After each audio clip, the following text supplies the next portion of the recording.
ಈಗಾಗಲೇ ಸಮರ್ಥ್ ಹೇಳ್ದಂಗೆ ಯುಗಾದಿ ಹಬ್ಬ ರಂಜಾನ್ ಹಬ್ಬ ಎರಡು ಕೂಡ ಬಂದಿದೆ. ಒಳ್ಳೆ ಶುಭ ಮುಹೂರ್ತ ಇದೆ.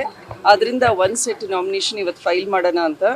ಇನ್ನೇನು ಬಿ ಫಾರ್ಮ್ ಬಂದಮೇಲೆ ಅಧಿಕೃತವಾಗಿ ಸೋಮವಾರ ಫೈಲ್ ಮಾಡ್ತಾ ಇದ್ದೀವಿ. ಹಿಂದೆ ಕೂಡ ಅಪ್ಪಾಜಿ ಅವರು ಫೈಲ್ ಮಾಡಿದ್ದಾರೆ ವಿದೌಟ್ ಬಿ ಫಾರ್ಮ್. ಯಾಕಂದರೆ ಜನರ ಬೆಂಬಲ ಅಷ್ಟಿದೆ, ನಿರೀಕ್ಷೆಗಳಿದ್ದಾವೆ. ಅಪ್ಪಾಜಿ ಮಾಡಿದಂಥ ಅಭಿವೃದ್ಧಿ ಕೆಲಸಗಳೇ ಒಂದು ರಕ್ಷಾ ಕವಚದ ರೀತಿಯಲ್ಲಿ ಅಪ್ಪಾಜಿ ನಮಗೆಲ್ಲ ಕೆಲಸ ಮಾಡ್ತಾ ಇದೆ. ಸೊ ಅದರಿಂದ ನಿಮ್ಮನ್ನು ಕೇಳ್ತಾ ಇರೋದೇ, ಯುವಕರು ರಾಜಕಾರಣಕ್ಕೆ ಬರಬೇಕು ಅಂತ ಇದೆ. ಅವ್ರದ್ದೇ ಆದಂತಹ ಗ್ಲೋಬಲ್ ವಿಷನ್ ಇರುತ್ತೆ. ಈಗ ನಾವೆಲ್ಲೇ ನೋಡಿದ್ರು ಕೂಡ ನಮ್ಮ ಎನ್ವೈರ್ನ್ಮೆಂಟ್ ಇರ್ಬೋದು, ಗ್ಲೋಬಲ್ ರಿಲೇಷನ್ಸ್ ಇರ್ಬೋದು, ಈಗ US ನಡೀತಾ ಇರೋವಂಥ ಯುದ್ಧದ ಬಗ್ಗೆ ಗೊತ್ತಿದೆ ನಿಮಗೆ ಯಾವ ರೀತಿ ನಡೀತಾ ಇದೆ ಅಂತ. ಸೊ ಆದ್ದರಿಂದ ಯುವಕರಲ್ಲಿ ಅವ್ರದ್ದೇ ಆದಂತಹ ಒಂದು ದೃಷ್ಟಿಕೋನ ಇರುತ್ತೆ.